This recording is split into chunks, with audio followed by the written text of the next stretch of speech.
everyone, welcome back to my channel. I am back with another video. I'm going to be talking you through sleep training methods and how we've got Josh into a good sleep routine, and the reason why I have decided to film this video is because we haven't really had the best experience in terms of sleeping with Joshua, and I would go through streams of endless sleepless nights with him for ages, and it would have been so nice to have come on YouTube or Instagram or any sort of social media and see that somebody else was going through the same thing as me. It's okay for not all children to sleep through the night, and you're not the only one that has a child that doesn't sleep through the night. It's normal for them to not sleep through the night, and it's normal to be exhausted. So Joshua is now about 13 months old, and most nights sleeping has become quite good. He goes down at about 8 o'clock and he wakes once through the night between 10 and 11 for a small bottle. Usually once he's had that bottle, that's the last we hear of him until the morning. So a lot of people might think, oh gosh, 13 months and her child doesn't still sleep through the night. That's just the way it is with us, and I'm quite happy that we've got to that place. So I'm going to just go through some of the things that have worked for us in terms of getting Josh into a good sleep routine, and also the sleep training methods that we tried and used and found effective, and the ones that we didn't find so effective. So yeah, I'll just get straight into it. So bedtime for Joshua is usually around about 8 o'clock. Some days it's slightly earlier if he's had a really busy day or he's not napped enough. Other days it may be a little bit later. It completely depends on the day, but it's generally around the time of 8 o'clock. So tip number one, I would say, is do not put your child to bed before they are tired. This is something I have learnt the hard way. I would put Josh to bed far too early, and bedtime just became really stressful for me and Sam and for him, because we were stressed out that he wouldn't go to sleep and he was screaming. He was stressed out because he wasn't tired and he didn't want to sleep, and we were just going round and round in circles. So I decided to make his bedtime slightly later, which has massively helped. So that would be tip number one, is don't put your child to bed before they are tired. It doesn't matter if they don't go to sleep straight after Wiggle Piggle has been shown on CBeebies. Every child is different and every child's bedtime needs are different. So just work out what's a good time for you and stick to it. So the second thing that I recommend is a sleep aid. Now these are very controversial. It's a very controversial subject. Some people are massively against sleep aids, other people think that they're great. I am just talking on my personal experience, what I've been through and what works for me and Josh. So I am all for sleep aids personally. Joshua has this little comfort blanket. This is from Mothercare, and I bought these before he was born. He had 4, we're now down to 3 because 1 got thrown away, and he absolutely loves this when he goes to sleep, because he likes the feel of it and he likes scrunching it up to his face, and I think it just makes him, it's a little bit of a comfort to him, and it just makes him feel a little bit more safe and a little bit more relaxed when he gets put in his cot down for bedtime. And another thing that we have got, which again is a really controversial thing, is dummies. I use the Tommee Tippee orthodontic soothers. These are actually the nighttime ones, so the little handle actually glows in the dark. So these are really great for bedtime if your child has a dummy, because the handle glows in the dark, so you can find it a lot more easily if they do wake in the night. So I really recommend them if you use dummies. And the other thing that Joshua has when he goes down is 4 ounces of milk in his Newbie Natural Touch bottles. It's just something that calms him down before bed. So we find a little bit of milk before bed just really relaxes him. So sleep aids would be my second tip, just because it makes them feel a little bit more relaxed and a little bit safer when they're in their cots, in their rooms, going down to sleep. And also in the middle of the night, if they do wake up, they've got a couple of things to comfort them.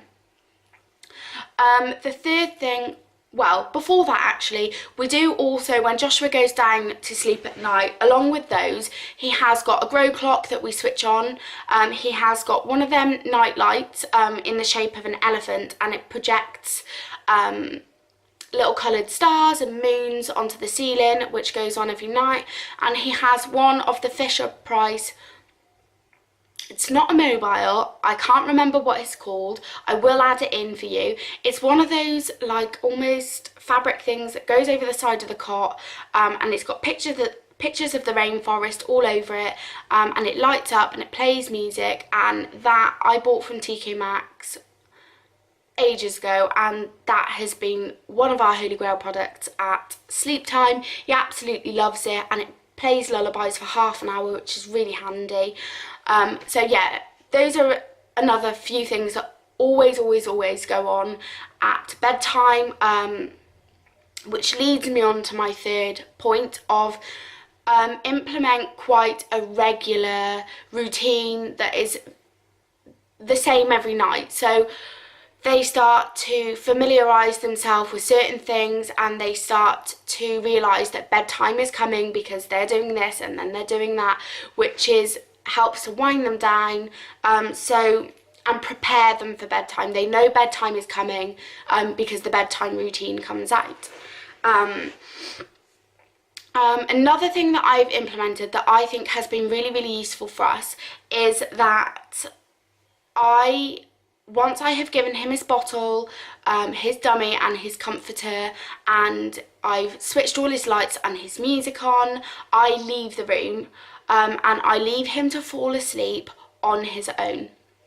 And the reason why I do this is because I don't really want Joshua to use me as a comfort at night time.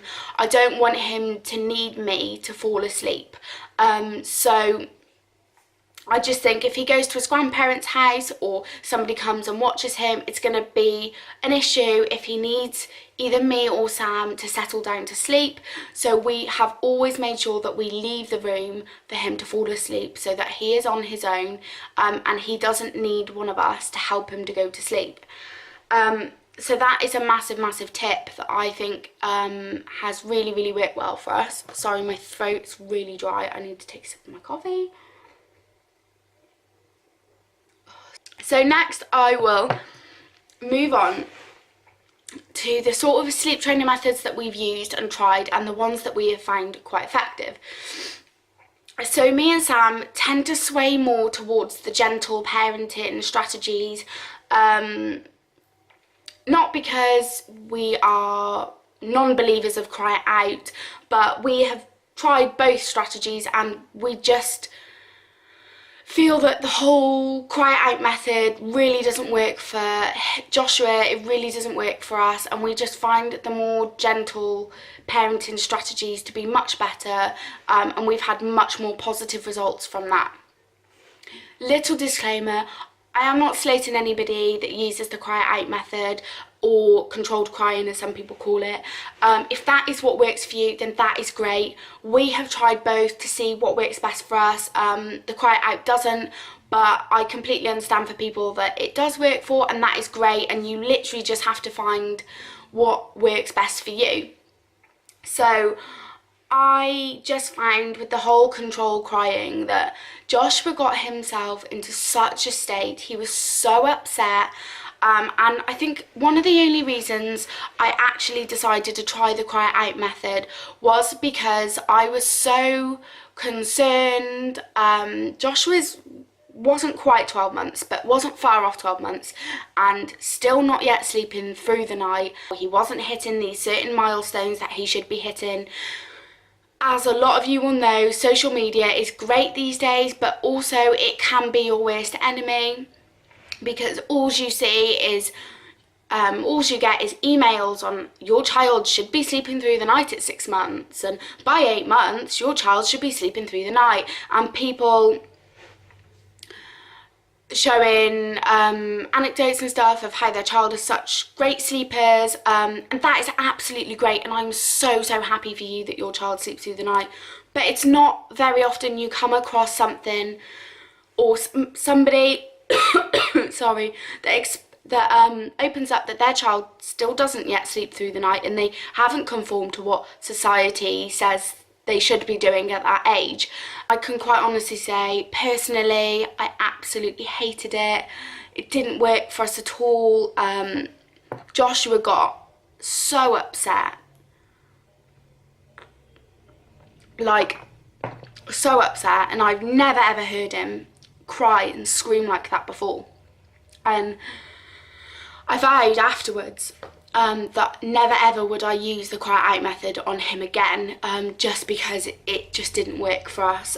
And with every inch of my body, I was fighting off the urge to just go and scoop him up and comfort him and tell him it's okay. And I think that's one of the reasons how I knew that this just wasn't working for us. My mum instincts, as people call it, were just telling me to go in there and pick him up and give him a cuddle and comfort him and tell him that it's okay, instead of leaving him to scream. And I went to bed that night and I just felt like the worst parent on the planet, and I just felt absolutely awful. I felt so upset that Joshua had gone to bed and gone to sleep, having been so upset, and I just knew from that point that the whole control crying just wasn't for us. So we tend to use more gentle parenting strategies, and yes, he still wakes at 11 o'clock for a bottle, but after that he goes straight back to sleep, and we don't hear him again through the night. And I'm now of the opinion of he is not going to want a bottle at 11 o'clock until he's 15. It will be something that he will grow out of, and I don't want to unnecessarily stress him out and upset him when it's not, for me, worth it over 4 ounces of milk. It just seems ridiculous to leave him scream and cry and to just be so upset over 4 ounces of milk. And one thing that I would really like to stress in this video is that if you have a child that is 8 months old or 10 months old or 12 months old and they are not sleeping through the night, you are normal. It is completely okay for your child to not sleep through the night at that age. Don't go against what your instincts are telling you just because you feel the pressure to conform and to get your child to sleep through the night. They will start sleeping through the night at some point. This is not forever, as much as it feels like it. And just know, one thing that I would have loved to have known is just know that you're not on your own. There are other mums out there, other dads out there, other parents, people, anybody.